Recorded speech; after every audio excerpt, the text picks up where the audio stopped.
Suspense. And the producer of radio's outstanding theater of thrills, the master of mystery and adventure, William N. Robeson. They call themselves the Beat Generation, by which they do not mean defeated. They mean beatific, which is to say blissful. They're cool, man. They're way out there. They dig jazz which has no melody and poetry which makes no sense, at least to the rest of us squares. They are kids seeking an answer, and to the Beat Generation, the answer seems to be found in inaction, in non-feeling. They couldn't care less. But face a beat cat with reality, face him with murder, and what happens? Listen then to Like Man, Somebody Dig Me, starring Ted Reed, which follows in a moment. Another visit with Joe and Daphne Forsythe. You're mercy, understand? Joe. Joseph. What? Who is she? Who's who? Who were you dreaming about? Was I dreaming? You were talking in your sleep and giggling. How about that? What were you giggling about? I can't remember. Joseph, you mentioned a girl's name. Oh? What name? Spas. Spas? Yes, Spas. Candy Spas. It sounded like a dancer or a striptease or something. Oh. Oh, what? Well, I must have said Candy Spots. Candy Spots is a horse. I bet on him once. You bet on a horse? Yeah, we had a pool. I could have won $3. Well, you should have put the money into savings bonds. They're a much better investment. It was only 50 cents. For 63 cents a day, you can buy a $25 bond a month. And 1 year's worth of bonds will bring $300 when they mature. What's more, they're guaranteed to be winners. The whole United States stands behind them. Uh-huh. So don't waste money betting on horses. Put it in savings bonds. Okay. Can I still dream about horses, though? If you do it quietly. Say, why were you giggling about a horse? And now, Like Man, Somebody Dig Me, starring Ted Reed. A tale well calculated to keep you in suspense. Man like crazy.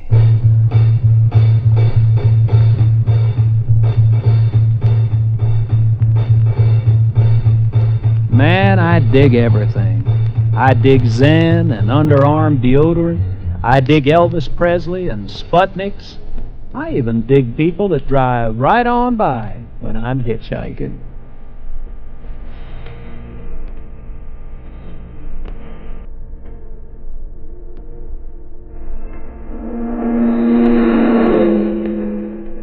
People call me the tennis shoe, 'cause I wear 'em and 'cause I'm always on the move. But mostly 'cause I'm cool, man. I could stand out here in the middle of this desert all day. It wouldn't bother me. You want a lift? I'm with you, chick. How far are you going? Oh, I just stick with Route 66, man. On to the ocean. We're on our way to Las Vegas. You going to California? Like I wrote a poem, man. I want to read it to the Pacific Ocean. Read it to the Pacific Ocean? Well, I already read it to the Atlantic. Well, if you read it to the Atlantic, why bother to read it to the Pacific? Man, have you ever read a poem to the Atlantic in January? Well, no. We almost didn't stop for you. Well, most people won't take chance on hitchhikers these days. As you're lucky we picked you up. Look, man, I don't know what you want, but I ain't got it. I ain't got no rose to pin on you and no medals. Dig? I just stand by the road with my thumb up. If you want to pick me up, cool. If you want to drive on by, too cool. If you want to stop the car and let me out, that's okay with me. Because, man, I'm cool. I just don't care. You're the driver, and I'm just along for the ride. Dig? I'm just making conversation. Uh-huh. If you're going to Vegas, man, you'll have to turn off at Kingman. I don't dig Vegas. Vegas is for squares. Well, right now I'm gonna get me some shut-eye. I'm tired, man. The cops run me out of town last night for building a fire to keep warm. So I'm tired, man. You mean just for building a fire? Like, how was I to know all that wood was somebody's house?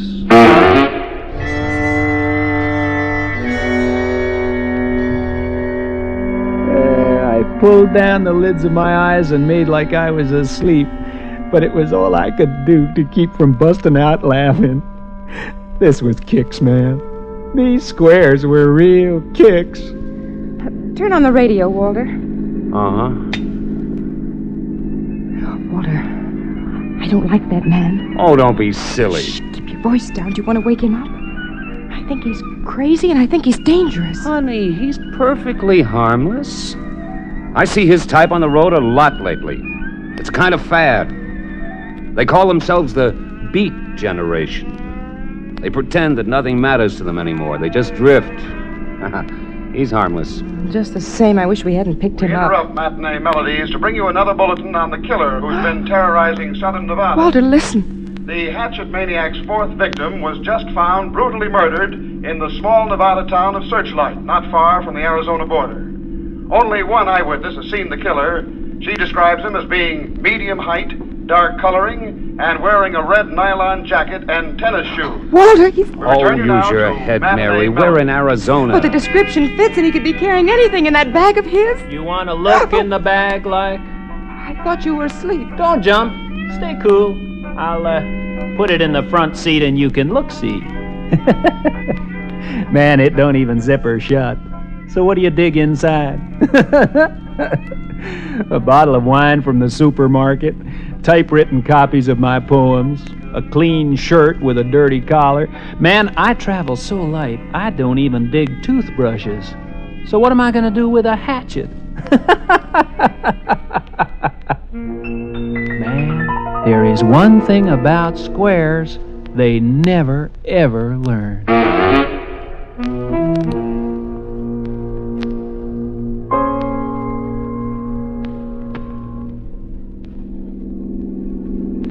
This is Kingman, buddy. Where do you want to get out? Anywhere. Oh, we've got to get some gas. Well, isn't that strange? The streets are almost deserted. With that maniac running loose, everybody's probably locked up indoors. Walter, shouldn't we have turned off by now? We're just about out of town. Yeah. Oh, here's a place. See? Pop's Food and Gas. We can pull in here and ask and get some gas at the same time. I don't see anybody. Like maybe they're closed. Lights are still on. Well, I'll go inside. Don't leave me, Walter. Oh, there's nothing to be afraid of, Mary. Well, I'm certainly not going to stay out here alone. Like, thanks, chick. Walter! Like, who was I to stay in the car when the party's inside? Just as we go through the front door, some cat hustles in from the kitchen, wiping his hands on his apron. Oh, there you are. I didn't hear you drive up. Walter, he's got blood on his hands. Mary. Please, don't be alarmed. Tomorrow's special is chicken and dumplings, and somebody has to kill the chickens. That's why I didn't hear you drive up. Oh. We need some gas. Yeah, man, like gasoline. Man, like right away I got eyes to see this cat ain't nobody's pop. And he ain't never run no gas station before. But do you think I'm gonna tell squares? I drop my bag at the end of the counter, and then I walk around to the back of the station to scrub some of the dirt off my face. Takes me quite a while to scrub, and I come back around the station just in time to see the two squares drive off down the road. And what do you think happens? Instead of turning right to go to Vegas, they turn to the left. When I come in the cafe, I surprise this cat behind the counter. Oh, man, you walk up on people like too quiet. That's why they call me the tennis shoe. Hey, like you're hip. They call me the cat. I can tell why. Where did those two squares go? Mexico. Mexico. They said they were going to Vegas. I know. They asked me where to turn, and I told them if they drive long enough, they'll wind up in Mexico. Oh, man. You are too cool.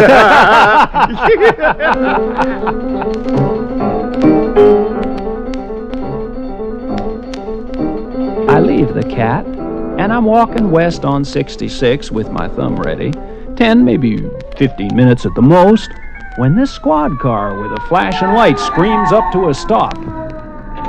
Right away, they pull out those big shiny pistols, and right away, I know what they're thinking. This is really going to be crazy. Hold your hands in the air. Man, like, go away. Hold them up high if you don't want your head blown off. That's better. And to search him, George. Oh, now, easy, man, easy. I laugh when people do that. He's clean. What do you got in the bag? I got goodies for Grandma. You dig Grandma? Step away from it. See what's in the bag, George. My God. What is it? We got him. Like, got who, man? This is the hatchet killer, Charlie. I look over to dig what's in the bag, and I almost flip. There, on top of the clean shirt with the dirty collar, on top of all that cool poetry, on top of an almost full half bottle of wine, there's this hatchet I never seen before. Man, like I'd laugh, but the hatchet is all bloody.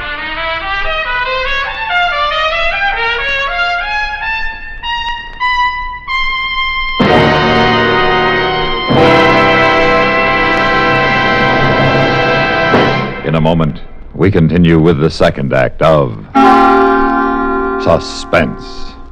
How can we recognize devotion to freedom?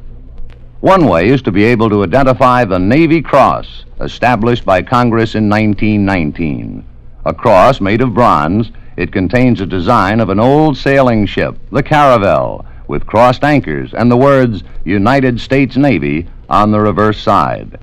It is suspended from a blue ribbon with a narrow white stripe in the center. This rare award is given to any person serving in any capacity with the Naval Service of the United States, who distinguishes himself by extraordinary heroism in connection with military operations against an armed enemy. Individuals who have received the Navy Cross include sailors who distinguished themselves during America's involvement with Japanese operations in China from 1937 to 1938, and men aboard the U.S. gunboat Panay, which was bombed and sunk in Chinese waters on December 12, 1937. The Navy Cross stands for extraordinary accomplishment, which a proud nation notes and acknowledges with gratitude. Who is next for the Navy Cross? It can be any dedicated seaman who so conducts himself as to be worthy of the great tradition of this honored symbol of freedom, the Navy Cross. And now, starring Ted Reed, Act 2 of Like Man, Somebody Dig Me. Look, buddy, you'd better give us your name and give it to us fast. I told you, man, I'm the tennis shoe. I don't like your flip attitude. So flip, man, flip. I don't know whether you realize it or not, but you're in bad trouble. You've been caught with a murder weapon, no identification, and no alibi. I told you my story, but you don't dig it. You expect me to believe you've just been passing through the state? Well, don't forget that Bronson cat in Gallup, New Mexico. He's all the alibi I need. I was swinging at a party at his place last night, all night. He digs me, so I'm not shook. Why, this is a new kick, Daddy-O. I ain't never been up for murder before. It is too cool. Kingman Police. Oh, yeah, he's here. It's the Gallup Police. Hello? What You got him there with you? Well, put him on. Will you shut up so's I can hear? Shut up! Hello? Mr. Bronson, this is the Kingman Police. We got a man here that says you know him. Was at a party at your place last night. Well, he calls himself the tennis shoe. Huh? Just a minute. He says he never heard of you. Let me talk to him. Hello, man. Yeah, man. Well, this is me, the tennis shoe. Daddy-O, like I know. Well, tell the man for me. I would, but I'll keep forgetting. Bronson, this is for real. They're trying to pin a murder on me. Crazy, man. You're way out there, way out. Murder? What kicks? What? Like, man, won't somebody dig me? Now, do you want to tell me why you killed him? But I didn't. You were carrying a hatchet that killed 5 people. How did it get in your bag? The cat must have put it there. Who's that? I told you already. The guy that was at Pop's place. Who else saw him besides you? I told you, the 2 squares that give me the lift. The man and the woman you sent in the wrong direction? I didn't send them in no wrong direction. This cat did. He's cool. He did it for a kick. You killed the old man for a kick? No! I'm innocent. It's all a collection of circumstances. I'm just a victim of the world, man. Take him down and book him for first-degree murder.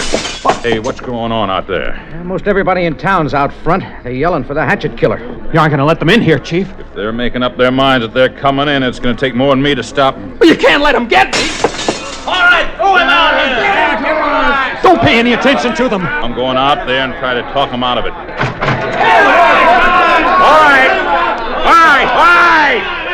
They give me a chance to speak my mind. Now, quiet down. Now, we're all friends and neighbors. I know how you all felt about Pop Daniels. Well, he was a friend of mine, too. But I know you all well enough to know that you want to see justice done. Here, that's what we brought this rope for. We want the killer. Now, quiet down a minute. Now, just a minute. We want the killer. We want the killer. It's like a nightmare. A million hands pull and drag me out of the jail, across the street, and into this sleepy little park in the center of town. I try to laugh, man. I mean, it's a new kick being carried around like that. I try to laugh, but no laugh comes. And then I see this rope, the one with a long knot in it, and all of a sudden I know that the only cat that's going to be swinging at this party is me.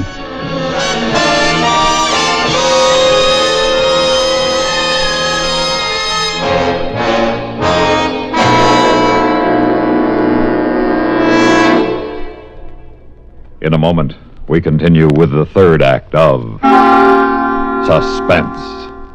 We have, together, ample capacity and freedom to defend freedom. This is NATO, the North Atlantic Treaty Organization. Day after day, month after month, since April 4th, 1949, the activities of the North Atlantic Treaty Organization have moved steadily forward on many fronts. This complete cooperation must and will continue because the concept of national self-sufficiency is out of date. Countries of the free world are interdependent, and only in genuine partnership and by combining their resources, sharing tasks in many fields, can progress and safety be found.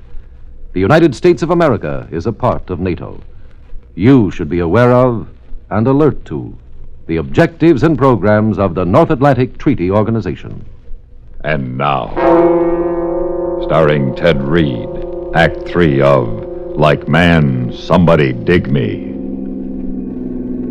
I wonder whatever possessed that man at Pop's place to give us the wrong turn. Oh, I should have paid more attention to my own sense of direction. Oh, all that driving, and here we are right back in Kingman. Only there was nobody in the street when we came through, and now look at that crowd over there in the park.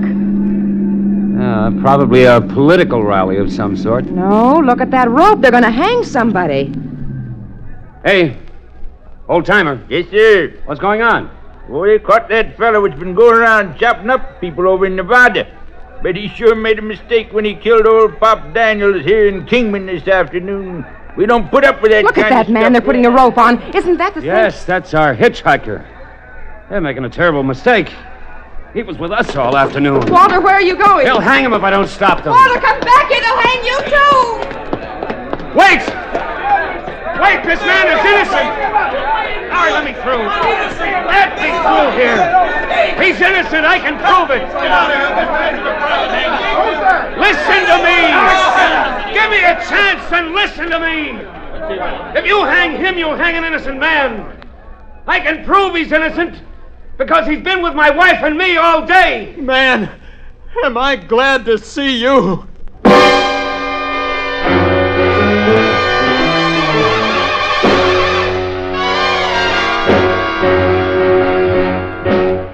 After that, it really wasn't any trouble. They told the cops where I'd been. The cops were mad because I wasn't the killer, but there wasn't anything they could do about it. And the next morning, I walk out of jail into the sunshine and the fresh air. Like, man, it's really great to be alive. And the world looks good. Well, even people look good. But I walk down the main drag, and in less than 5 blocks, I pass a little kid that tries to con me into buying up all his newspapers so he can go home early, a neon sign that screams good food and dance, 100 cars driven by guys that don't own them, and no apology from some guy I bumped into. And then I start wondering what I'm so gone about. Young man. Yeah, like... I wonder if you'd be so kind. My daughter let me out of her car. She told me the optometrist was straight ahead, but somehow I got turned around.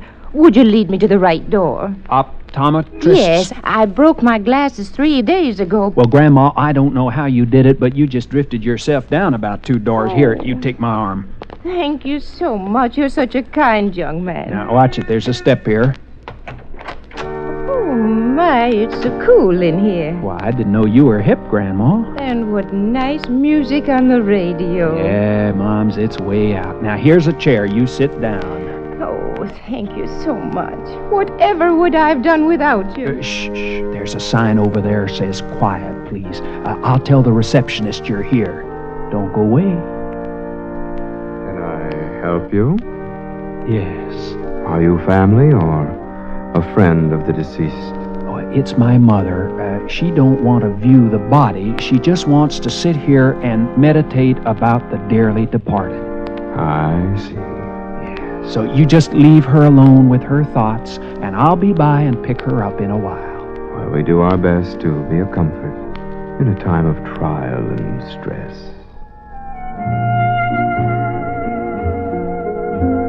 Man. Oh, I get out on the street, and I hot-foot it way out in the desert before I fall down and bust out laughing. I think of that old chick sitting in that funeral parlor waiting for a pair of glasses, and I just about crack up, man. Oh, one thing about squares, man, they just never, ever learn.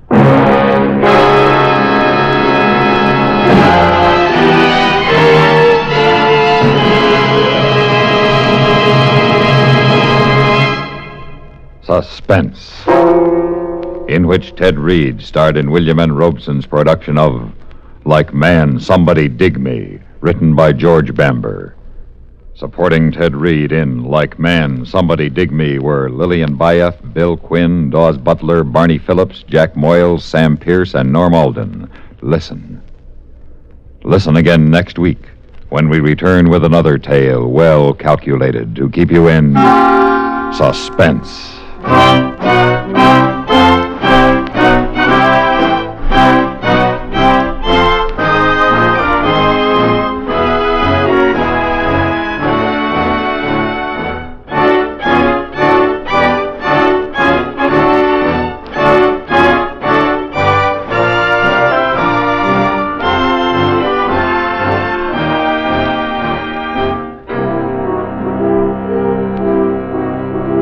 This is the United States Armed Forces Radio and Television Service.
Suspense. And the producer of radio's outstanding theater of thrills, the master of mystery and adventure, William N. Robeson. Let the AMA and the APA note, we do not wish to imply that all psychiatrists are heavies, nor that psychoanalysis is nonsense. Without psychotherapy, a lot of us would be dead, or worse, so sick that death itself would be a welcome surcease. So listen to Headshrinker, starring Miss Nina Foch and Mr. Helmut Dantine, which begins in just a moment. Come on and go, go, go in a Plymouth, a go-kart through and through. You really go, go, go for a Plymouth, and Plymouth will really go for you. 15 minutes behind the wheel. That's all it takes to convince you that the 59 Plymouth's really got it. Got the newest of new design, new sport car handling ease, new Fury performance, new get up and go. Just tell your Plymouth dealer you want to sample the go. Then you turn the key and Plymouth's new Golden Commando V8 leaps into life. Now you just push a button and go on your way to the most fun-filled 15 minutes of your driving life. See your Plymouth dealer. Take your fun drive in the 59 Plymouth real soon. You really go, go, go for a Plymouth, and Plymouth will really go for you. And now, Headshrinker, starring Miss Nina Foch and Mr. Helmut Dantine. A tale well calculated to keep you in suspense.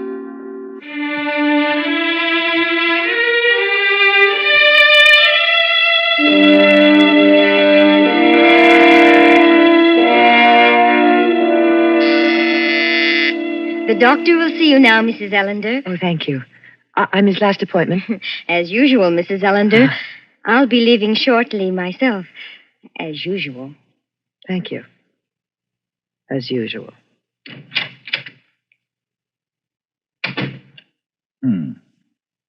Well, how are you this afternoon?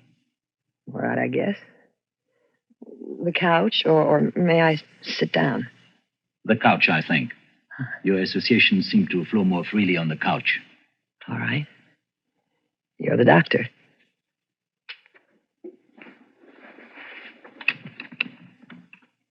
I said you're the doctor. I heard you. Well, that's supposed to be funny. Is it? Well, you laughed the first time I said it. The first day I came here. I laughed to put you at your ease. I had heard it before. You've heard everything before, haven't you, Doctor? Does it seem that way to you? Everything but this. What? I'm going to kill you. When? Before this hour is over. Why? Well, look at your notes, Doctor. You've taken any notes while you've been scratching away behind me all these months? I don't know, maybe you've just been doodling. Maybe you're drawing pictures. Yeah, that's probably it. Dirty pictures. That must be quite a file you have on me. Ruth Ellender, manic depressive, compulsive obsessoid, check and double check neurotic. How long have I been turning myself inside out for you? How long have I been doing my psychic striptease for you? How many hours have I spent on this couch? How many? You know as well as I. Oh, no, I don't. Once I knew the time of day. Once I knew how many days it was until Christmas. I could tell when the rent was due, give or take a day or two. I could place myself in time fairly well. No longer. Now there is no time. Now there's nothing but 5 o'clock to 5:45 every afternoon, Monday through Friday. The other 23 hours and 15 minutes of the day, I don't know where they go. Saturday and Sunday. What do you suppose happens to me on Saturday and Sunday, dear, dear doctor? This is a phase of the treatment. Oh, yes, I know. Transference, it's called, to be followed by counter-transference, and when that's completed, I'll be a whole person. But hasn't that transference gone a little bit too far? I don't know any place where Freud suggests the weekend is a particularly effective time for transference. Nor quiet, out-of-the-way resorts as a substitute for the doctor's office. You shouldn't be reading Freud. I know. I should just take your word for it. If I went to the great man himself, I might find out what a swindler you are. What happened to those weekends, Werner? What happened to the Saturdays and Sundays of my transference? Am I now to expiate your sins in the agony of solitary countertransference? Each patient requires his own kind of treatment. And some other patient needs the weekends. Is she as pretty as I am? As intelligent? As sick? If you are dissatisfied with the progress of your therapy, you are free to quit at any time. Quit? Oh, no, Werner. I can't quit. You know I can't quit. I love you, Werner. Heaven help me. I love you.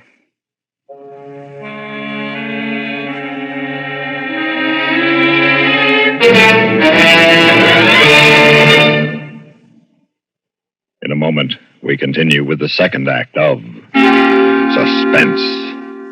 What bothers you most about a cold? For me, it's the choked up, congested feeling. In fact, science now says to clear away most cold miseries, clear away congestion. Sinus congestion that causes headaches, nasal congestion that shuts off breathing, throat phlegm with its choking discomfort, bronchial irritation that starts coughing.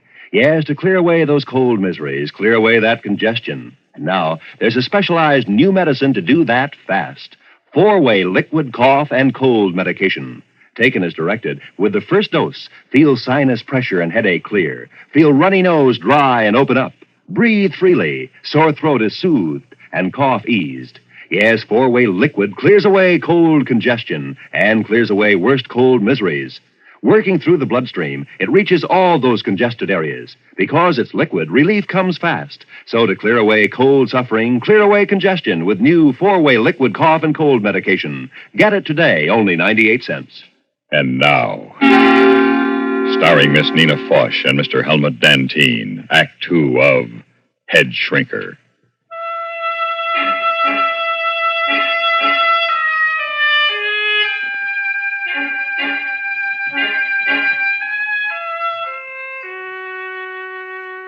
Love.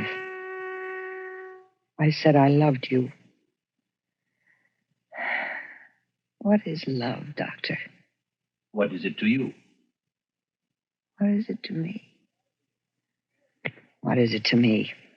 Always you answer a question with a question. There was a Greek who did that once. Socrates? That's right. You're a lot like him, Doctor, and you know what happened to him. And why. Aren't you projecting? Projecting? I gave up little boys when I stopped being a little girl. You were speaking of love. I was a little girl once. Seems strange, but I was. I was Daddy's little girl. I'd run down the walk to meet him in the late afternoon screaming, Daddy's home, Daddy, Daddy's home. He'd sweep me up in his arms and kiss me. His cheek would be all scratchy against mine. His mustache would tickle. And he smelled funny. But nice. Sweaty and sweet, bitter breath of a pipe smoker. The smell of a man. We had so much fun together. In the evenings, I would curl myself up in his lap while he was reading the paper. He never minded a bit. And on Saturdays, when it was raining, I'd hang around his workbench in the garage while he was building something. Sawdust and wood shavings. Well, they're man smells, too, you know, Daddy. Daddy, Daddy, Daddy, dear Daddy. Daddy, you know what I'd like to do next Saturday? I'd like to go to the beach with you. Will you take me, Daddy? Please take me. Will you? We'll go down early in the morning. We'll stay all day, and we'll have lots and lots of hot dogs. And... Oh, no, Daddy, just you and me. We don't want Mother along. Why did it stop? Why did it have to stop? Why can't I sit in your lap anymore, Daddy? Why? Why, Daddy? Why, Daddy? Daddy? Why? Here, Why can't I sit I will give you in your... something to quiet you. I don't want any of your shots. I don't need your fancy magic medicine with the unpronounceable name. I want my Daddy. I want it to be like it was before. Before? I want it to be like before I was 11 or 12. Before he changed. He changed suddenly, all at once. He wouldn't let me curl up on his lap anymore. He'd push me and tell me I was a big girl now. He'd act embarrassed, as if he were almost ashamed of me. Probably not ashamed, but certainly embarrassed. You were growing up. I didn't want to grow up. I didn't ask to grow up. I wanted to be Daddy's little girl. That's all I ever wanted. I want all those boys in school. And later, they smelled like milk. Milk that was turning sour, not pipes and sawdust and sweat. My cheeks weren't scratchy. They were just boys.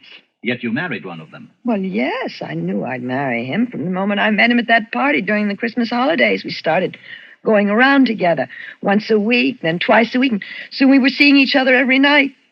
And then he would call me his princess. And he was my knight on a white horse. And we were married in church. I was a June bride. And Daddy gave me away.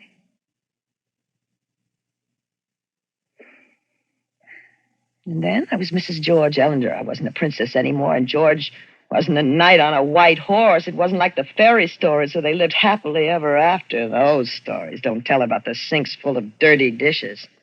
They make no mention of the sleep smell of the dawn embrace or the painful tedium of getting to know someone after you're married to him. But we made it all right. We got through that first year. We played house. I called him Daddy, and he called me Mommy. He thought it was fun. Well, it was fun. But you changed all that. You awakened me. You taught me reality.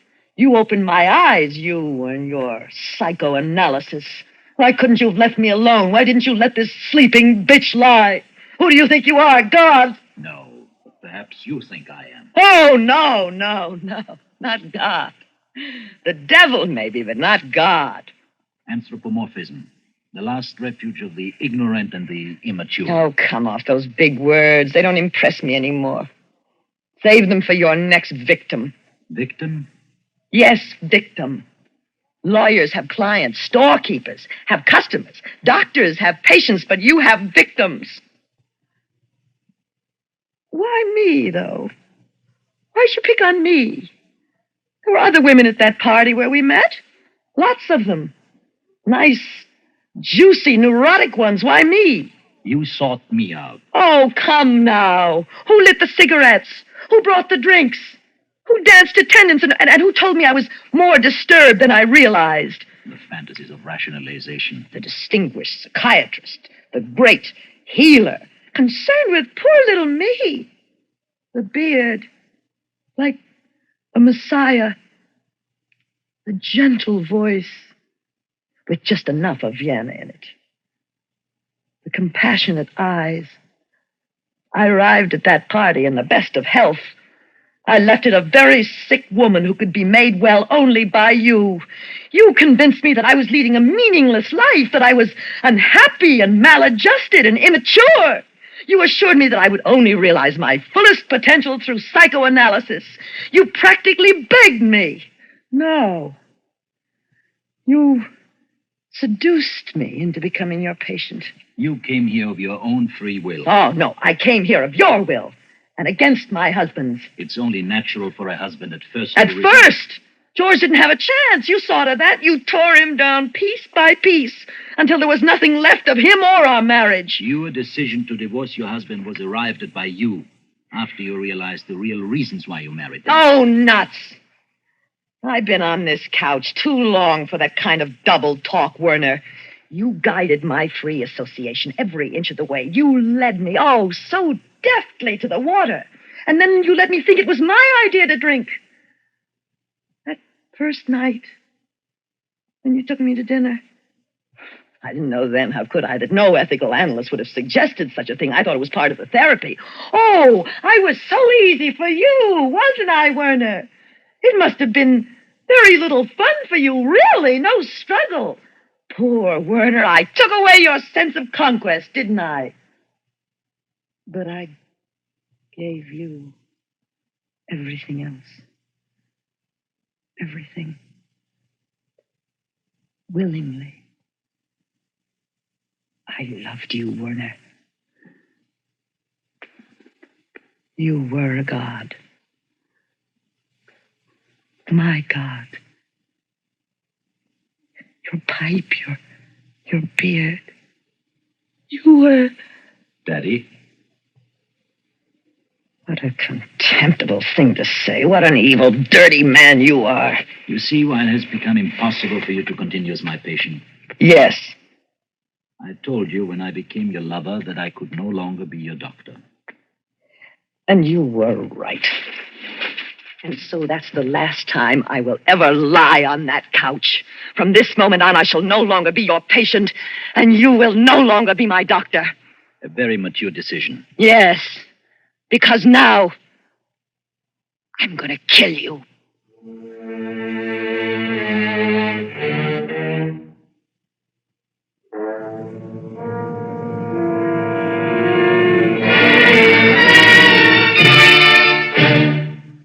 In a moment, we continue with the third act of Suspense. Once upon a time, the man with the fastest horse was the best newsman. Those were the days when everything traveled slowly, and just getting the news through it all was an accomplishment. The fabulous progress in radio communications has changed all that. Today, we can hear what's happening anywhere within moments of the event itself. And with this change has come a new criterion for good news reporting. Swift communications aren't enough. How good is the man at the mic? What can he tell us of why the event took place? The meaning of the event in our own lives, its meaning elsewhere in the world. Those are the questions we want answered now. And those are the questions distinguished CBS newsmen are eminently qualified to answer. CBS newsmen are more than widely traveled news reporters. They are men with thoughtful, probing minds that are put at your service. Every news service has fast horses these days, but only CBS News has men like these reporting to you regularly, bringing you more than the facts, helping you to understanding. And now, starring Miss Nina Foch and Mr. Helmut Dantine, Act 3 of Headshrinker.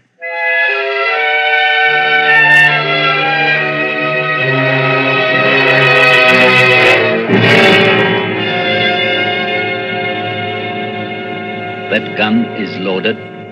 Do you think I'm just acting out my aggressions? I'm not that sick, dear doctor.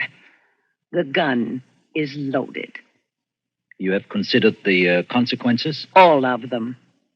If you take my life, society will take yours. They won't get the chance. There's another bullet in this gun. There's several. I could ring for help. Go ahead. You'll be dead when it gets here. You are quite determined to kill me? Quite. Do you feel qualified to judge, condemn, and execute another human being?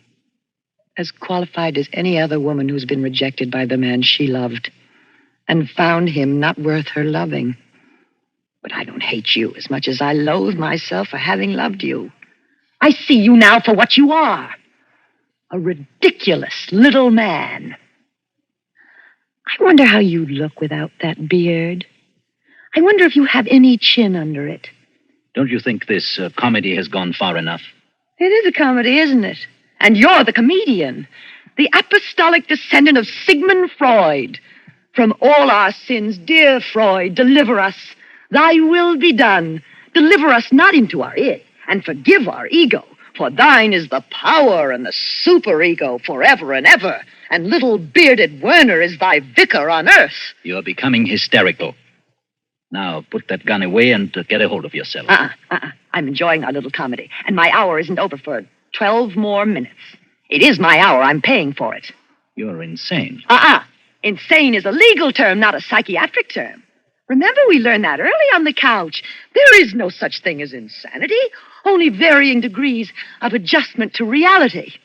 There, see how well I learned my lesson? But there's so much more I don't know. For instance, Doctor, I've often wondered why you chose psychiatry as your specialty. I've always been interested in the human mind. Honestly. Yes, how it works. Why people do the things they do. Our number one problem in this country is mental health. Yes, I know, and you're dedicated to combat this scourge at $20 an hour. That is not an exact... It's quite a racket. All that money, plus the innermost secrets of some of the town's most prominent men and women. The ethics of my profession... Were you ethical with me? Ruth, please try to understand me. You were not just a patient. You were so much more to me. You made me a man. I know. So you told me. But you didn't tell me about the one before me. The one who tried to commit suicide after you refused to continue therapy. I've been doing a little checking. It's very interesting the things you hear around town when your name is mentioned. You know, Werner, you aren't very highly thought of in this community. What do you mean? I'm surprised no one has named you as co-respondent in a divorce case yet. How many of your patients stay married after you're through with them? What is it you have against marriage, Werner?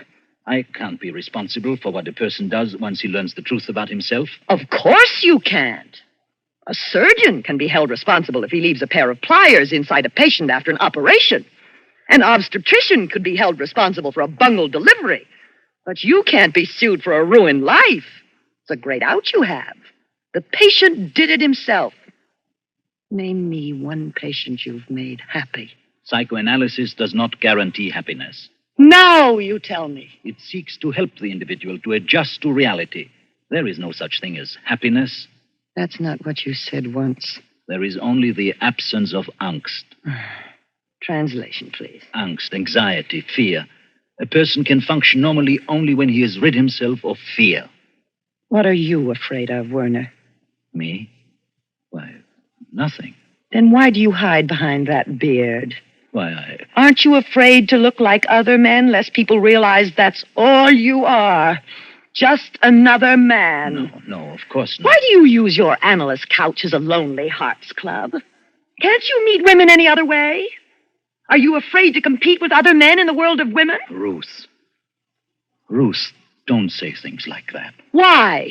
Because they're true? Are you afraid of the truth, Werner? Of reality? Ruth, you said you loved me once. So I did. And you said you loved me. And I believed you. But now I know you didn't love me. You hated me. You hate all women. And you hate the happiness they can bring to a man. So you try to destroy love wherever you find it. You aren't an evil man, Werner. You're a sick man. I know I am. But what can I do? I sit here all day long, listening to the deepest problems of others, but who can I turn to with my problems? Forgive the bad joke, Werner, but what you need is to be psychoanalyzed. I was, you know that. Then you need a refresher course. No, Ruth. I need you. Me? Yes. You. You know all about me. You understand me. I need your help, Ruth. Help me, Ruth. No, Please. no, Werner, no. You must help me, Ruth. Please help me. You seem to forget that I came here to kill you. But you didn't really mean it. You were acting out your aggressions, true, but you wouldn't go that far. Oh, yes, I would. No, not when I need you so desperately.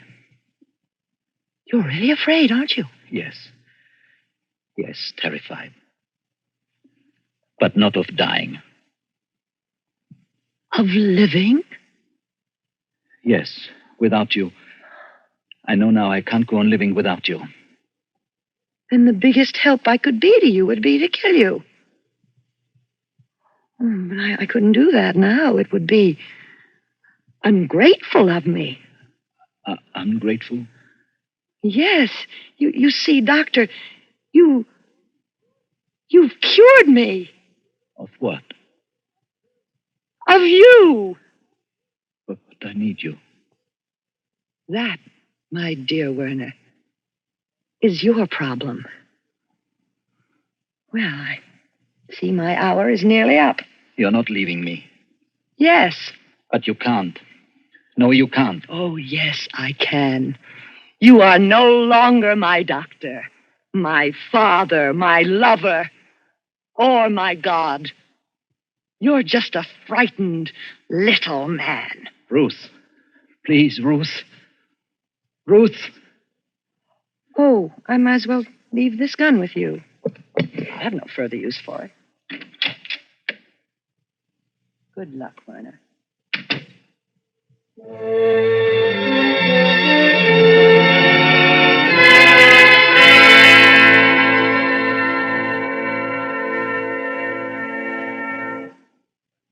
Suspense, in which Miss Nina Foch and Mr. Helmut Dantine starred in Headshrinker, written, produced, and directed by William N. Robeson. The nurse was played by Florence Hawksworth. In just a moment, a word about next week's story of Suspense. Of all leading filtered cigarettes, Kent filters best. Kent filters best. It makes good sense when you smoke Kent. Kent filters best. Of all of the brands of cigarettes, Kent tastes the best. Kent tastes the best. A richer taste than all the rest. Kent filters best.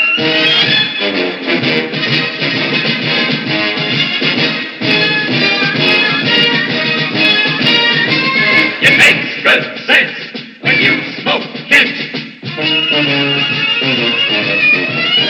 Of all leading filter cigarettes, Kent filters best.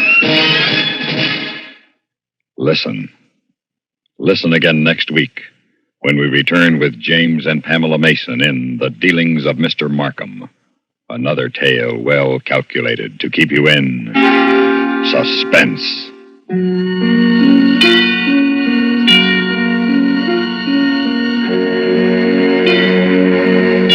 This is the CBS Radio Network.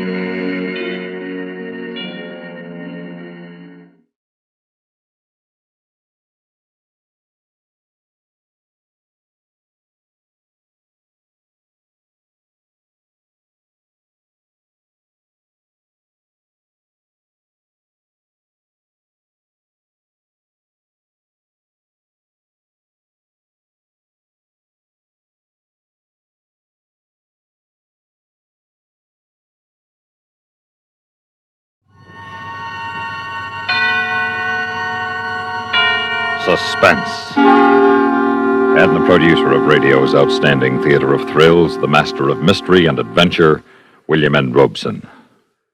Some years ago, Ernest Hemingway's great short story, The Killers, was made into a movie. Anyone who saw it will never forget the menace and brutality of the two gunmen in the opening sequence. Two nastier heavies have rarely been seen together on the screen. Feeling that their type of tough guy should not be allowed to languish in limbo, we have brought them together again in a rather different kind of story, yet still a story of heavies. Listen then, as William Conrad and Charles McGraw star in Two for the Road.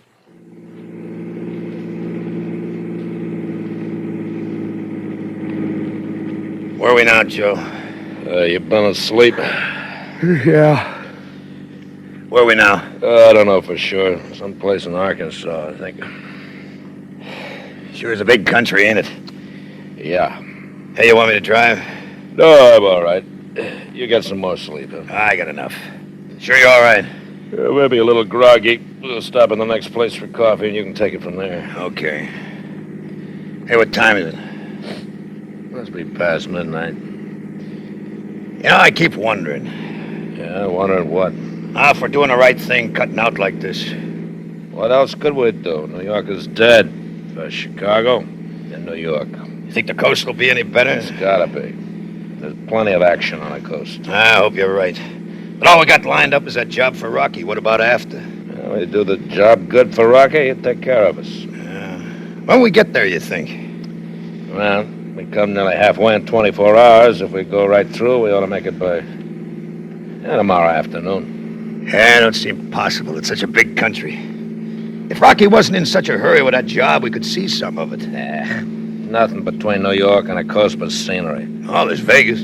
Yeah, but that's practically the coast. Yeah. You've seen one superhighway, you've seen them all. Yeah, cities too.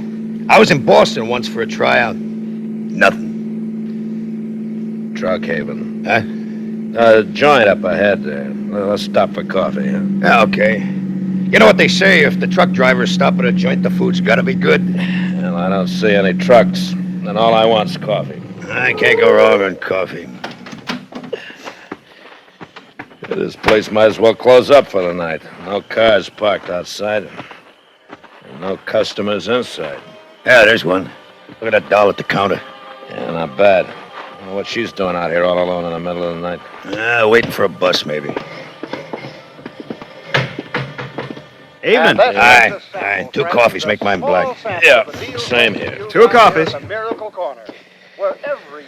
Hey, Mac, what's the matter with your TV? What? It's about the lousiest picture I ever saw. Best we can do. We ain't close enough to Little Rock, and we're too far from Memphis. Must drive you nuts all fuzzy like that. You get used to it.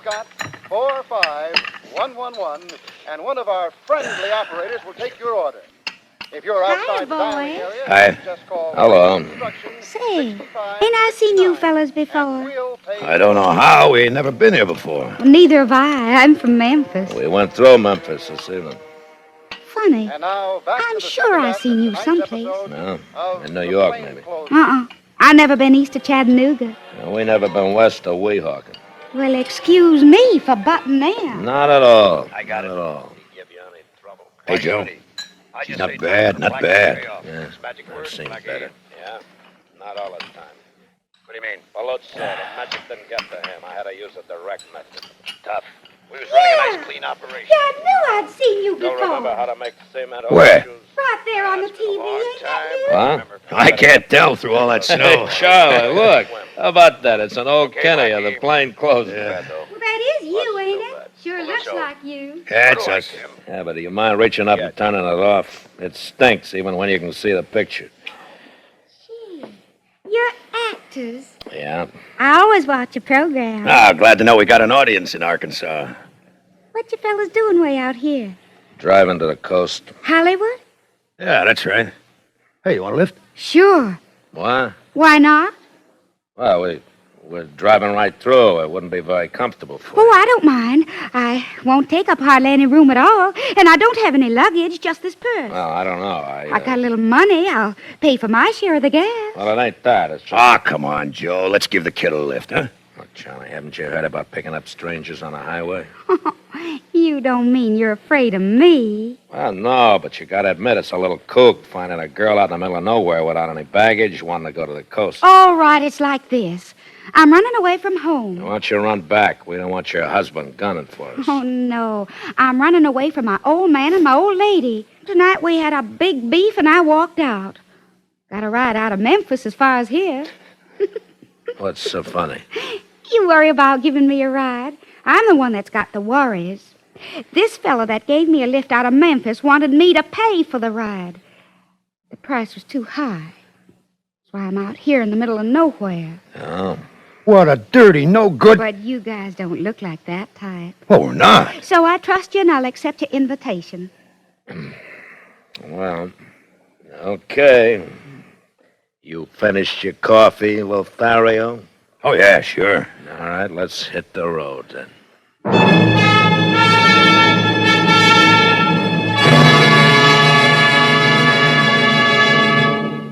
In a moment, we continue with the second act of Suspense. Come on and go, go, go in a Plymouth, a go-kart through and through. You really go, go, go for a Plymouth, and Plymouth will really go for you. 15 minutes behind the wheel. That's all it takes to convince you that the 59 Plymouth's really got it.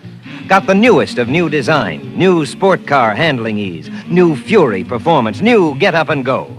Just tell your Plymouth dealer you want to sample the go. Then you turn the key and Plymouth's new Golden Commando V8 leaps into life. Now you just push a button and go on your way to the most fun-filled 15 minutes of your driving life. See your Plymouth dealer. Take your fun drive in the 59 Plymouth real soon. You really go for a Plymouth, and Plymouth will really go for you. And now, starring Charles McGraw and William Conrad, Act Two of Two for the Road.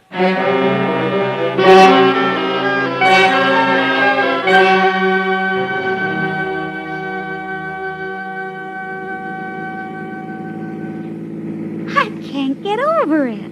What? Me on my way to Hollywood with two famous actors. Oh, we're not so famous. Not famous?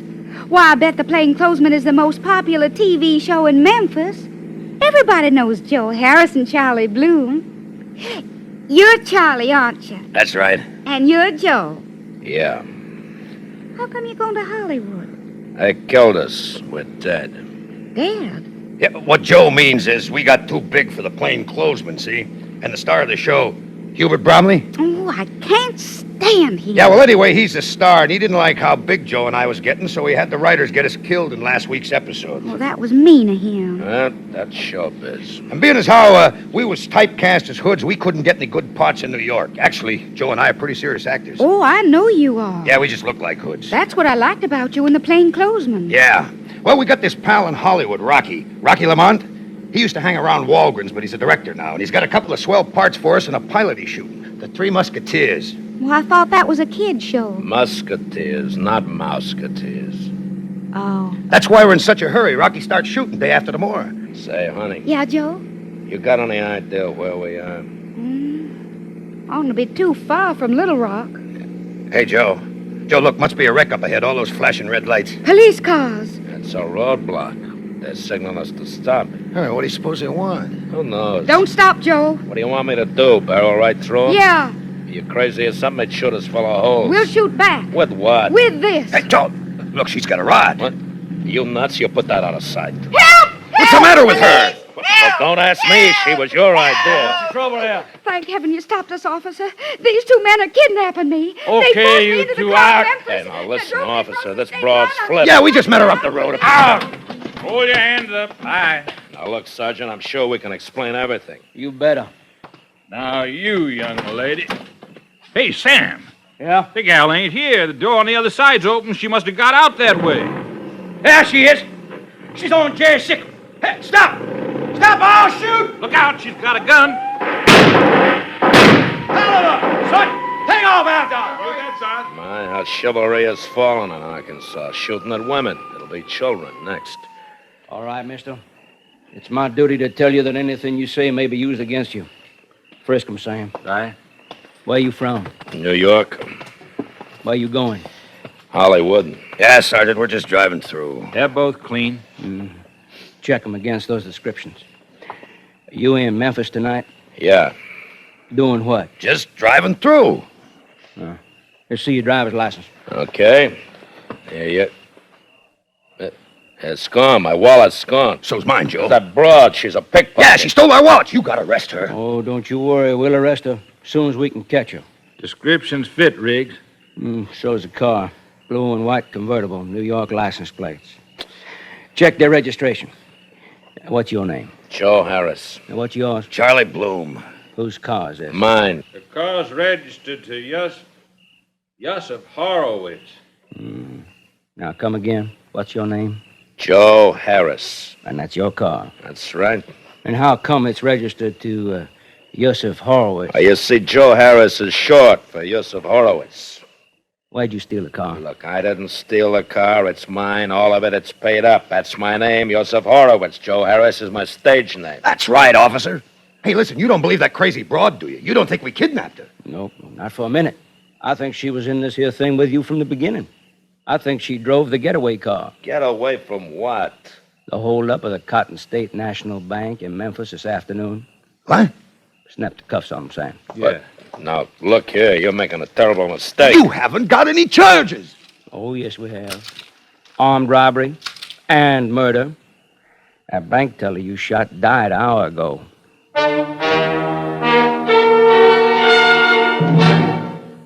In a moment, we continue with the third act of Suspense. It has the fresh, clean scent of pine. It's new. It's at your store. What is it? It's the best disinfectant anywhere. Kills disease germs on contact. It's Lysol in a new pine scent. Right. Now there's a new pine-scented Lysol. Now your home can be pine sweet and Lysol clean with genuine Lysol brand disinfectant. New pine-scented Lysol disinfects, deodorizes, deep cleans kitchen, bathroom, nursery, sick room. Keeps things fresh and sweet with no extra work. Pine-scented Lysol helps guard your home. In laboratory tests, Lysol's anti-germ action kept working for 7 full days. So try this new pine-scented Lysol. Make your home Pine sweet and Lysol clean. You can still get regular Lysol, too. And now, starring William Conrad and Charles McGraw, Act 3 of Two for the Road.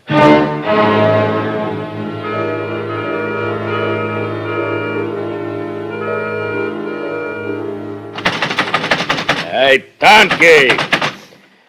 Hey! Knock it off down there. I gotta talk to you. I said knock it off. You got no right to rap him across the knuckles. I got any right I want to take. Now listen, where's the sheriff? I told you I want to talk to the sheriff. I know you did. What did you tell him? Maybe I did, maybe I didn't. Now, you can't keep us in jail like this. You're in, ain't you? Where's the sheriff? I wouldn't know. Now, look, listen, we got to get out of here. We got an appointment in Hollywood. You better cancel it. All right, Sam. You can bring in the prisoners. Yes, sir. This way.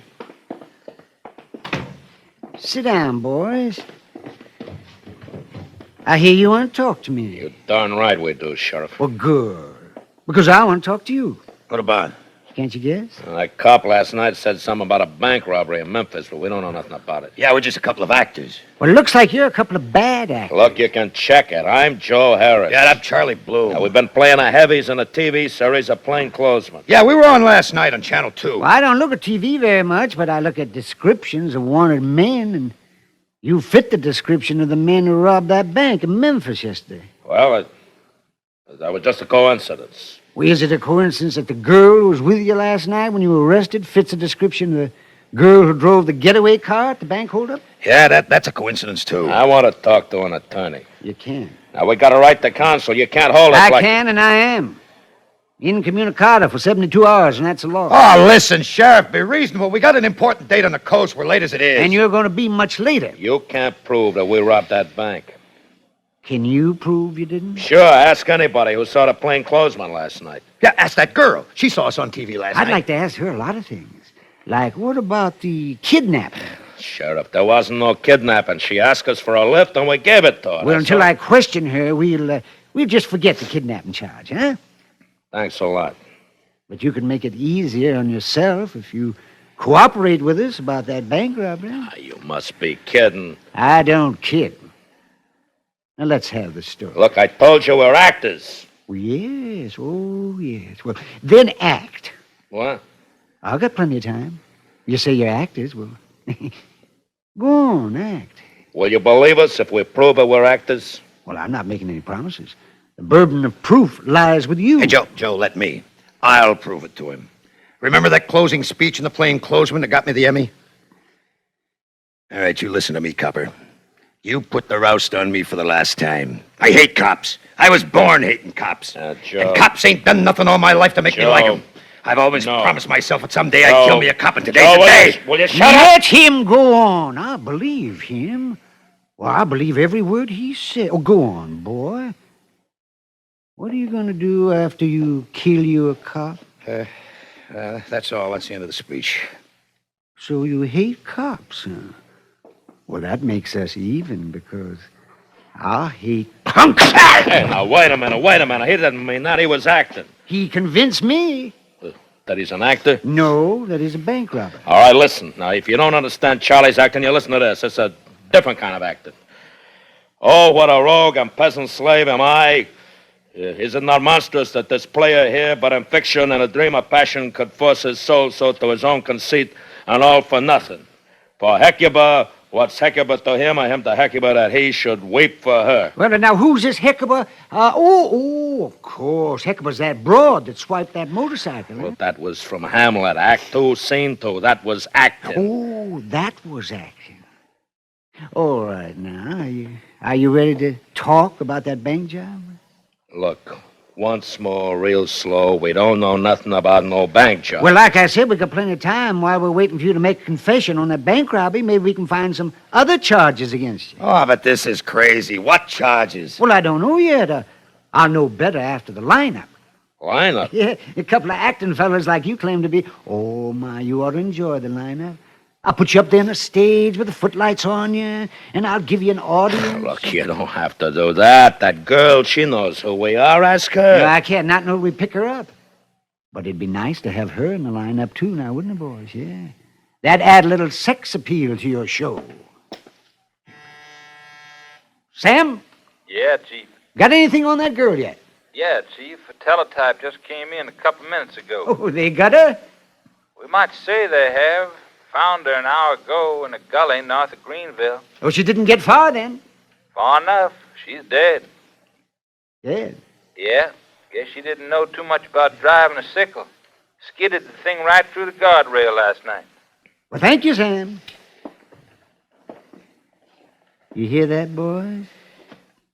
Yeah. Oh, you gotta believe us. I don't gotta do anything. You gotta get a new alibi.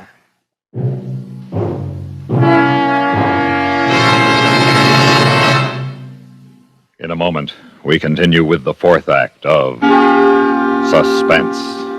What bothers you most about a cold? For me, it's the choked up, congested feeling. In fact, science now says to clear away most cold miseries, clear away congestion. Sinus congestion that causes headaches, nasal congestion that shuts off breathing, throat phlegm with its choking discomfort, bronchial irritation that starts coughing.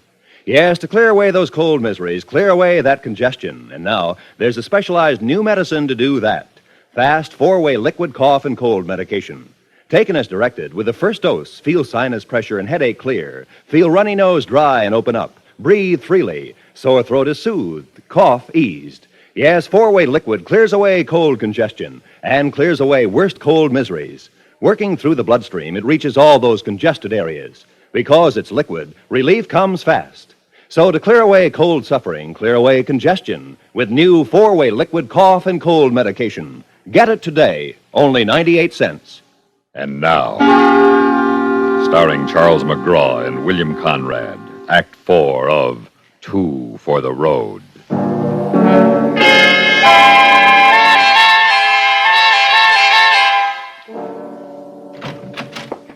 All right. Get up there on the platform. Stretch out there. Arm's length apart. Hit the lights. Wow, they're bright. Yeah, they could use some scrims. Okay, Sheriff, we're ready here. How are we going to get out of this, Joe? I don't know, Charlie. I don't write the scripts. I just act in them. All right, folks. Will you please come in now? That's it, folks. Just take a chair there, anyways. Right there, that's all right. Just sit down right there. Now, that's it. Now, we're holding these men as suspects. Any of them look familiar to you? I don't know about that, do you? Well, it's hard to say, Sheriff. The holdup happened so fast. Well, maybe if you heard them speak. What was it that the gunman said to you? This is a stick-up. Don't move and nobody will get hurt.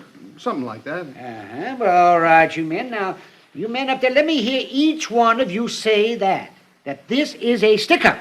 Don't no one move and you won't get hurt. Me? This is a stick-up. Don't no one move and you won't get hurt. Next.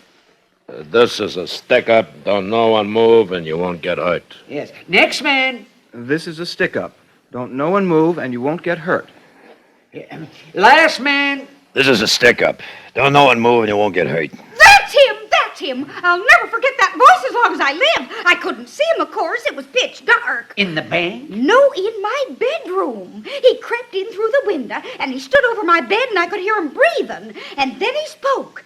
He didn't say those words, of course. And then I screamed. Yes, well, you can testify to that in court? Oh, yes. Well, thank you, Mrs. It's Miss Freilenhausen. Oh, I see. Well, thanks, ma'am. Yes. Now, Mr. Johnson, about the bank robbery. Well, I'd like to hear that second man again. Okay. You, number 2. Huh? Speak your piece again. This is stick up, don't no one move, and you won't get hurt. Well, Mr. Johnson? Yes, I'm fairly sure that's the voice. He was the only one who spoke. That other one there stood by the door and covered him. He was the one who shot the teller. Yes, I'm positive now. There's no doubt about it. They're the ones. Good. I want to thank you folks for doing your duty as citizens, taxpayers, and voters. Take them back to jail. Book them. Well, boys, I guess we can stop the play acting. You ready to confess? We haven't got nothing to confess, Sheriff. Well, you heard the people. Mr. Johnson will testify in court that you stuck up the bank. And we got you on a breaking, entering, and attempting... I wouldn't go near an old bag like that if I was alone with her in a desert. Of course, they seen us before, and they heard us before, every week on a TV set. I'm satisfied with their identification, and the court will be too. But I'd like to save the county a lot of time and money, and you could make it a lot easier on yourself by just giving me a full confession. You can save yourself a false arrest suit by letting us go. On your own say-so? No, you got our fingerprints. Why don't you send them to Washington? We don't need the help of the FBI in this county. We solve our own crime. Excuse me, Sheriff. Yes, Sam? They just brought in the body of that girl. Here's her purse. Guess there's no doubt she was the one who drove the getaway car. She was carrying $2,500 of the bank's money in this purse. See? Sure. That's 1/3 of the stolen money. What'd you do with your cut, boy? Oh, knock it off. Hey, wait a minute. Look, Joe. What? Our wallets. Look, she had our wallets in her purse. What? Your hands off Yeah. that stuff. Well, look at them, Sheriff. You'll find our driver's licenses and all sorts of ID cards. Sure. This is Joe Harris. Well, that won't prove anything. You've been identified by the victims. Oh, but Sheriff! Yes? Your wife's outside, Sheriff. Well, tell her oh, no, that wouldn't do any good. I'm afraid not, sir. She's on her way in. Elmo, why didn't you tell me you were entertaining celebrities? Huh? Clarabelle Frelinghausen called me. Oh, poor thing. She's all confused when she was down here. She was sure she'd seen him somewhere before. And after she got home, she realized where? On TV. Well, aren't you going to introduce me? Now, look here, Ellie. I'm very busy. Oh, don't bother. I'd recognize him anywhere. You're Joe Harris. That's right, ma'am. And you're Charlie Bloom. Yes, ma'am. Oh, my, this is an honor. Here, Elmo, give me a piece of paper and a pencil. There. Now, would you please give me your autographs? Oh, I'd be delighted. You don't know how delighted, ma'am. Well, what brings you to our fair city? Your husband. Why didn't you tell me, Elmo? We could have had a parade and a civic celebration. Oh, but it's not too late for an impromptu reception, at least. I'm afraid we couldn't make it, ma'am. You see, we're under arrest. Arrest? What for? Your husband thinks we're bank robbers, ma'am. He wants to send us to prison for the rest of our lives. Elmo, have you lost your mind? Don't you know that these two gentlemen are famous actors? Not until now. We tried to tell him. Do you want to make yourself the laughingstock of Jackrabbit County? And just before election, too? No. Well, you let them go this instant. But, Ellie, how can I be sure? Just take my word for it. Oh, honest, I don't know what would become of you if it weren't for me. Yes, Ellie. Well, boys, here's your wallets. I guess you can go. Oh, my goodness, I don't know how I can make this up to you. But I'd be tickled pink if you'd come out to the house for supper. Well, thank you, ma'am, but we're in sort of a hurry. Yeah, you see, we gotta make a picture in Hollywood, and we're a little late. Well, don't forget us. I don't think that's possible, ma'am. And when you come back again this way, do drop in to see us. Yes, ma'am. We'll think about that, ma'am. We'll think a long time about that.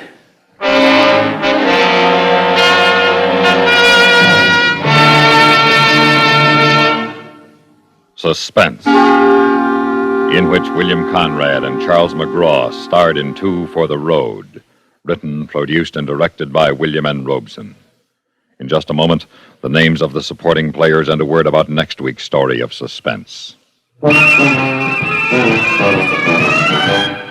all leading filter cigarettes, Kent filters best, Kent filters best. It makes good sense when you smoke Kent, Kent filters best. Of all of the brands of cigarettes, Kent tastes the best, Kent tastes the best. A richer taste than all the rest, Kent filters best.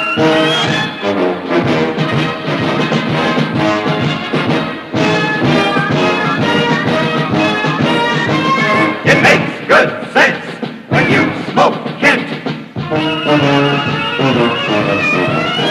Of all leading filter cigarettes, Kent filters best.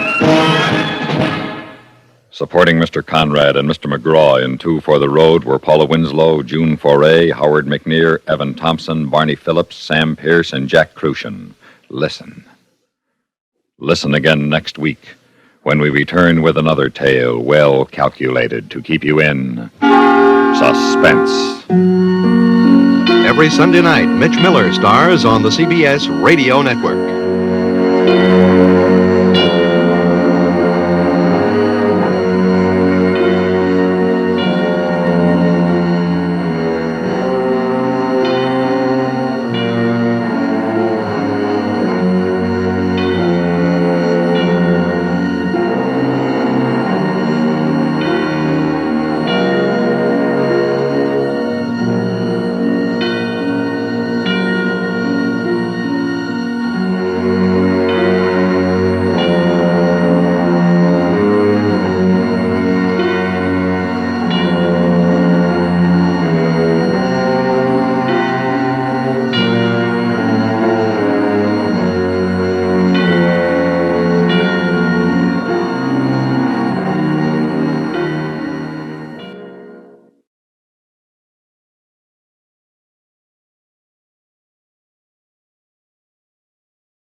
Suspense.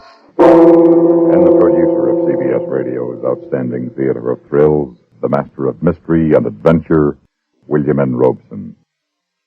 Each year, thousands of short stories roll out from a multitude of typewriters and march across the pages of our magazines and books toward well-deserved oblivion.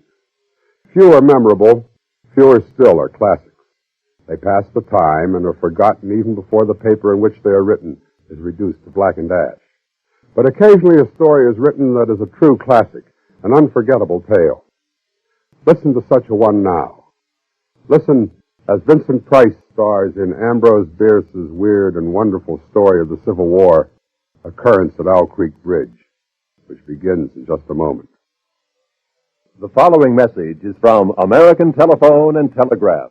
So long. Have a nice trip. Don't forget the phone. Getting away at last. It's a great feeling, isn't it? Looking forward to a carefree weekend or vacation, especially if you've planned ahead by long distance. Now, let's see. You did phone about the cabin. Right. What about the Johnsons? I called them, too. They're expecting us. Oh, good. Well, I guess that takes care of everything. Yes, a little vacation planning ahead of time by long distance does a lot toward making a holiday carefree and fun. Right now is a good time to call while long distance rates are lowest.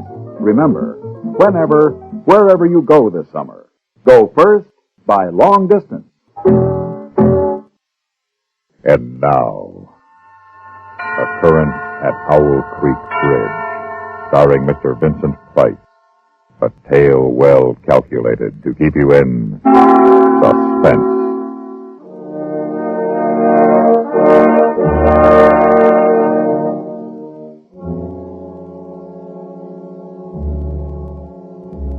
A man stood upon a railroad bridge in northern Alabama, looking down through the ties at the swift water 20 feet below.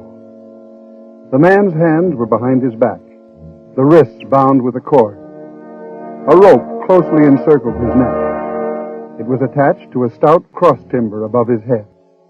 If I could free my hands, I might throw off this noose and dive into the creek.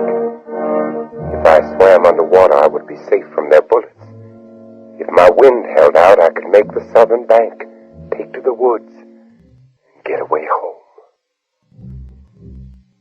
Peyton Farquhar, Alabama planter, stood at the end of a plank.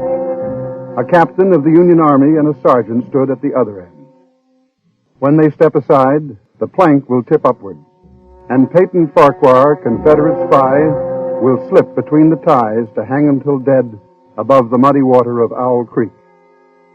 The captain steps aside, draws his sword, flourishes it to a carry, sings out a command.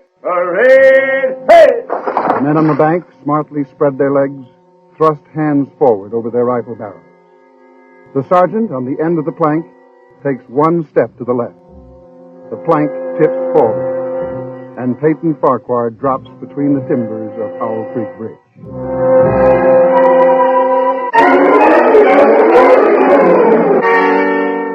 It takes longer to tell it.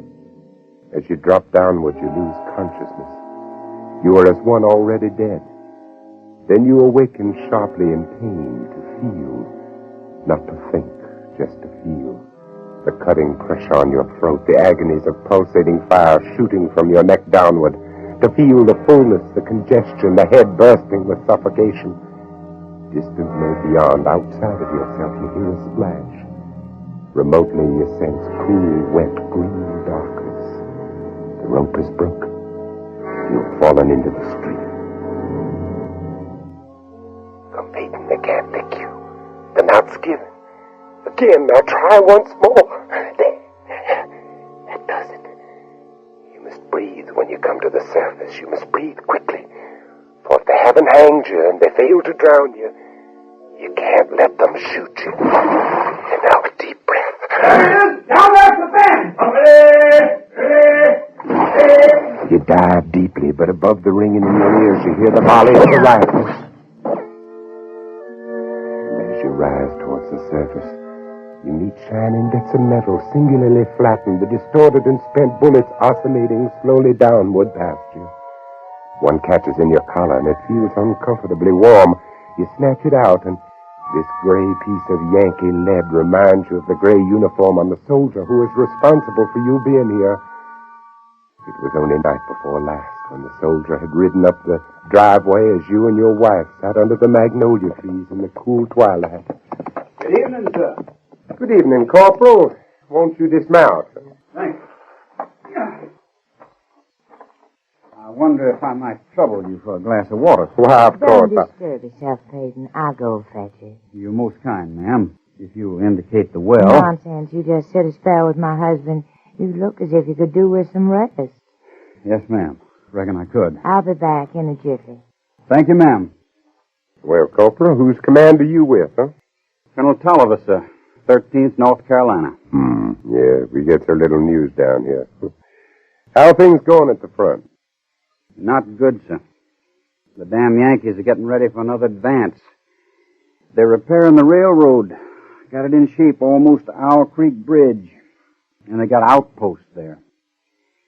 Once they can run trains beyond the bridge, there's nothing to stop them between here and Atlanta. Well, then why hasn't the bridge been destroyed? The military couldn't get near it. A civilian might. Owl Creek Bridge, huh?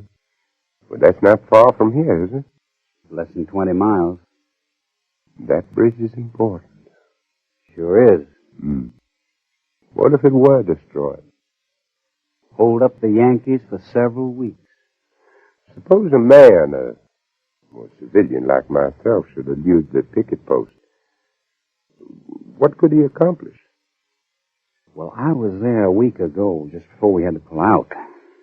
There's a heap of driftwood come down in last winter's flood, caught on the trestle at this end. Looked mighty dry and tindery to me. I see. A fellow with enough gumption might get through and set fire to it. It ought to burn like tow. Yes, it should. Here's your water, Corporal. Right out of the spring house. Thank you kindly, ma'am. My, that's cool and nice. Well, reckon I better hit the leather.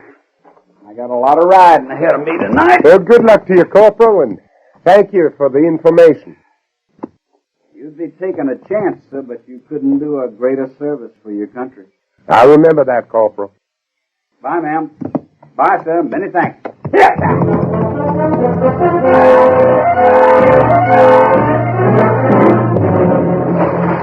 You break the surface of Owl Creek for a second time, and now you are much further downstream, further away from the Union soldiers on the bridge reloading their guns, the ramrods flashing in the morning sun.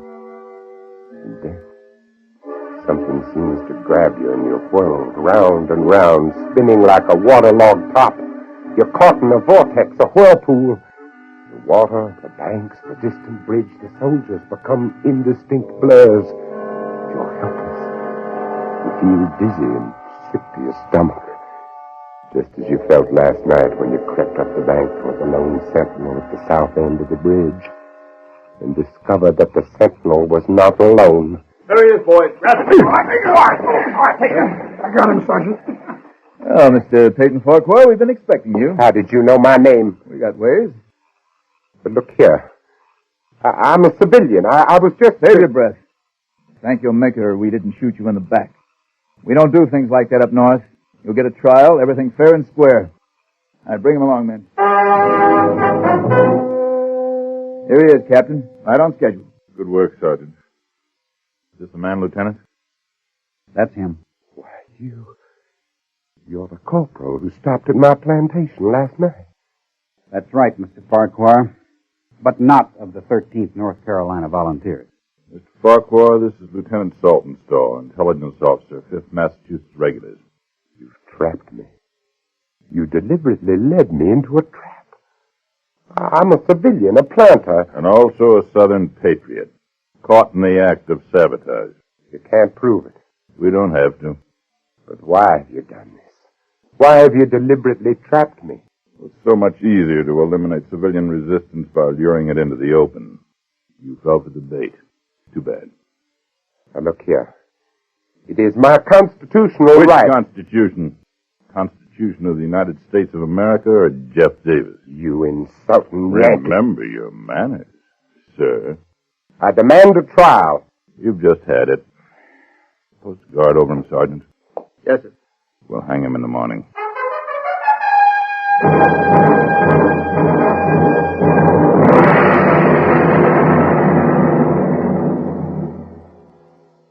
Your Columbia phonograph dealer is proud to present the new sound of pleasure, Stereo 1 by Columbia, #1 in the wonderful world of sound. Only Columbia's leadership and advanced engineering could bring you so many exclusive features, so many handsome models. There's a Columbia Stereo 1 phonograph for every room, for every budget, every listening need. If space is a problem, Columbia has a new stowaway speaker model. If you want twin stereo units, Columbia has them. If you want true stereo sound in one unit, Columbia has it in several handsome models. Thrill to the excitement of true high fidelity combined with the realism of stereophonic sound. No matter what you want in stereo, Columbia has it.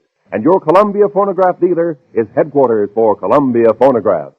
Portables start as low as $24.95. Elegant consoles start at the amazing low price of $129.95. See them all, hear them all today at your Columbia phonograph dealer. And now, starring Mr. Vincent Price, Act 2 of Occurrence at Owl Creek Bridge.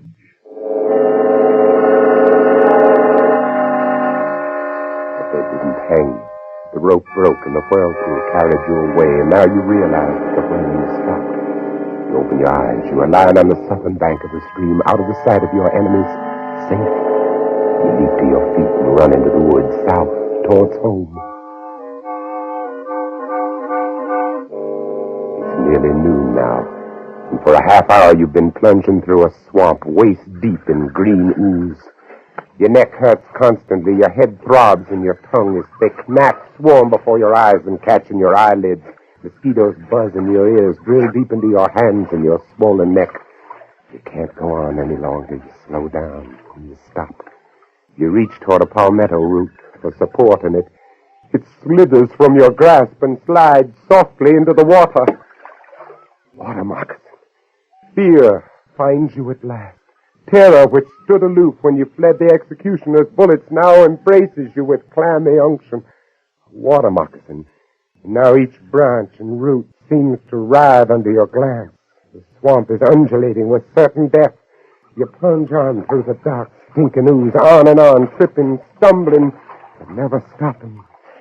The terror rides your back, flogging you with a whiplash of fear.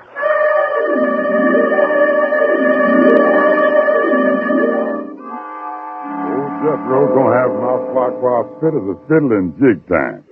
Now, you just drink this here your tea, Mouse Farquhar. Oh, thank you. Jethro. Yes, sir, Mouse Farquhar. What are you doing here? I lives here. You live? Where am I? What happened? Well, I was pulling my dugout and coming home through the swamp with a mess of catfish, and I sees you lying out there on the bank in front of my cabin. Jethro, I heard. I thought you were dead. Who, me? Dead? Of course, you thought Jethro was dead. You knew he had consumption when you sold him.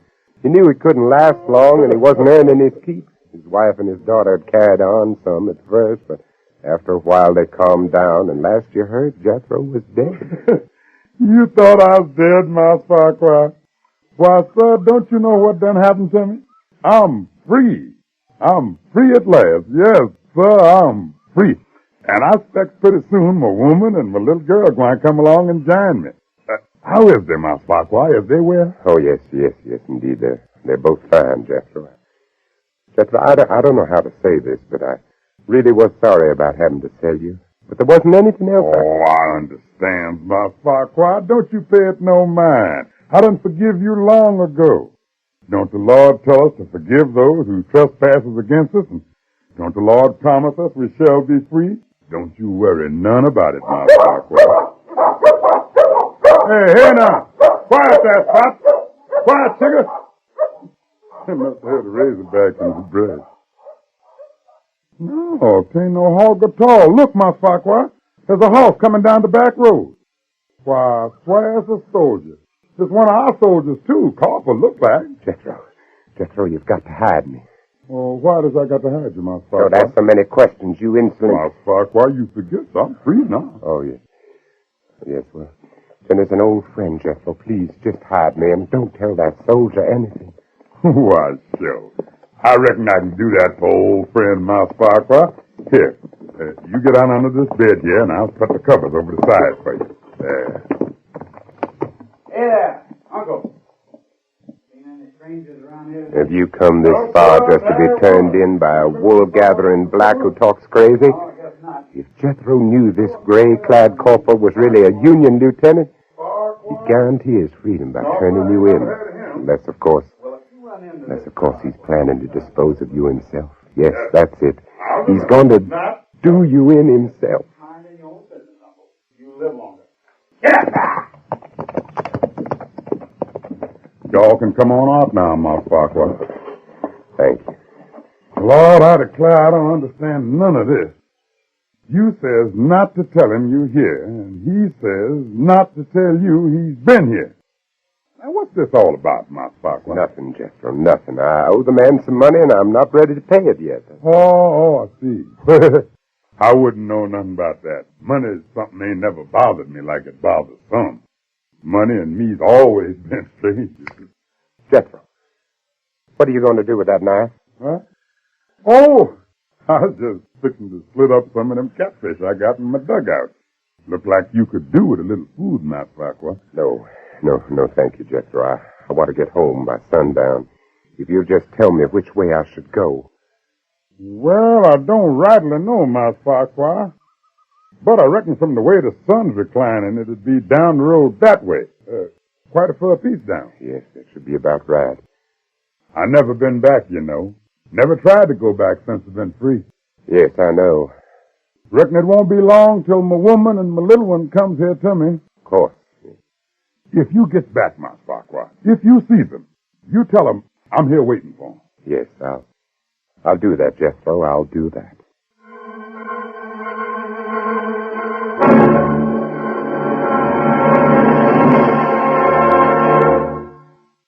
Car owners, here's news about a revolutionary new product by the makers of famous K-Site.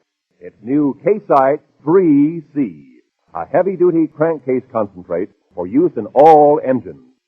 Added to your motor oil, K-Site 3C with Barrowman quickly stops hydraulic valve lifter noises, cushions and soothes the engine. It cleans your engine and keeps it clean. K-Site 3C gives protection against acid, rust, and corrosion, too. Add to the oil every 2,000 miles, and you'll have a tough oil that won't thin out. Oil that cushions the load on every working part, cuts down friction, wear, and noise. With K-Site 3C in the crankcase, gas and oil mileage increases, and your engine has more pep and power. Remember, you get results with K-Site 3C or double your money back. Get it at your service station, garage, or car dealer now. Only $1.50. And now, starring Mr. Vincent Price, Act 3 of Occurrence at Owl Creek Bridge.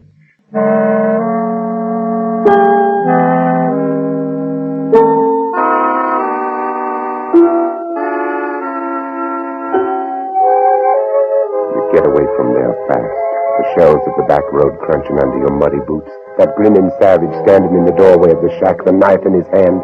At each moment until the road bends and cuts off the cabin from view, you fear he'll come after you, the knife poised to plunge you in the back, to pay you for the thrust you gave him when you sent him away to die.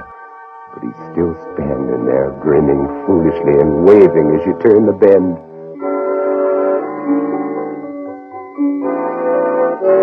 How long have you been running down this endless road? It's dark now. Is it night? Or has the blood trapped in your head by that suffocating rope at last burst into your congested eyeballs and blinded you? No. The darkness is only the black of a sudden summer storm. That lightning flash clearly shows the white road ahead and the black silhouettes of trees along the side. Another flash of lightning directly overhead. For an instant, you seem to see the soldiers of Owl Creek Bridge standing at the side of the road, rifles leveled, their eyes boring down the sights, aiming at your heart. Again you're running, and the rain has turned to hail. Pellets as big as hominy beat down on you, pound your swollen, bruised neck, hammer on your countless cuts. And again the lightning. And on the other side of the road, the gray-clad corporal sits astride his horse, waiting for you. No, you can't get me now, no! This bolt of lightning strikes a tree ahead of you, and in the white, blinding light stands Jethro, black and grinning, knife raised in the air. No, Jethro, forgive me! He's gone. And now you see dangling from each tree along the road a noose swinging in the wind. Wherever you turn, wherever you look, a noose waiting for you. A noose which wriggles like a water moccasin. No!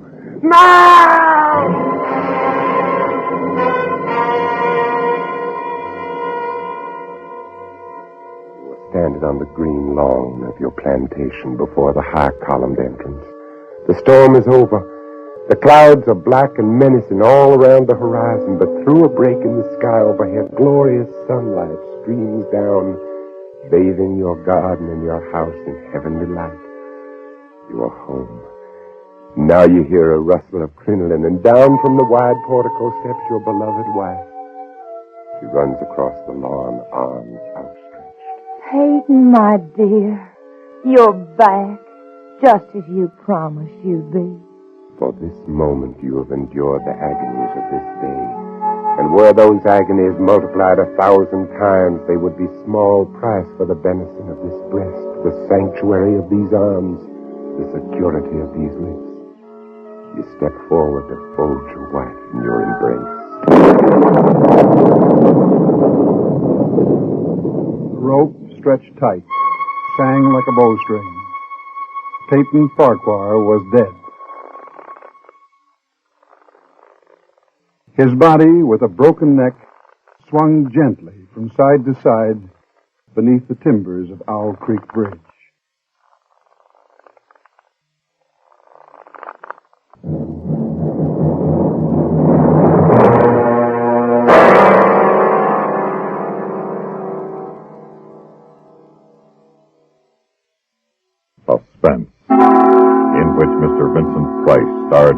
M. Robeson's production of Occurrence at Owl Creek Bridge, adapted for radio by Mr. Robeson from a story by Ambrose Bierce. In a moment, the names of our supporting players and a word about next week's story of suspense. If you're the happy driver of a Chevy or a Pontiac, Oldsmobile, Buick, or a fabulous Cadillac, here is something you ought to know to keep your car on the go. It's Guardian Maintenance, the best kind of service for the best kind of cars.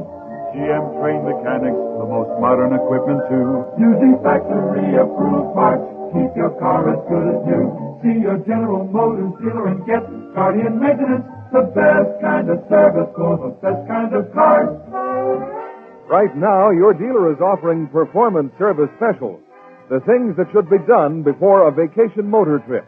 This is the time for engine tune-up, tire rotation, front-end adjustment, and a complete lubrication, the Guardian Maintenance way. See your General Motors dealer and get Guardian Maintenance, the best kind of service for the best kind of cars. Supporting Mr. Vincent Price in tonight's story were Kathy Lewis, Barney Phillips, Sam Pierce, Roy Glenn, Norm Alden, and Sam Edwards. Listen again next week when we return with Miss Marcia Hunt, starring in Night Man. Another tale well calculated to keep you in suspense. The latest news follows, then Have Gun Will Travel on CBS Radio.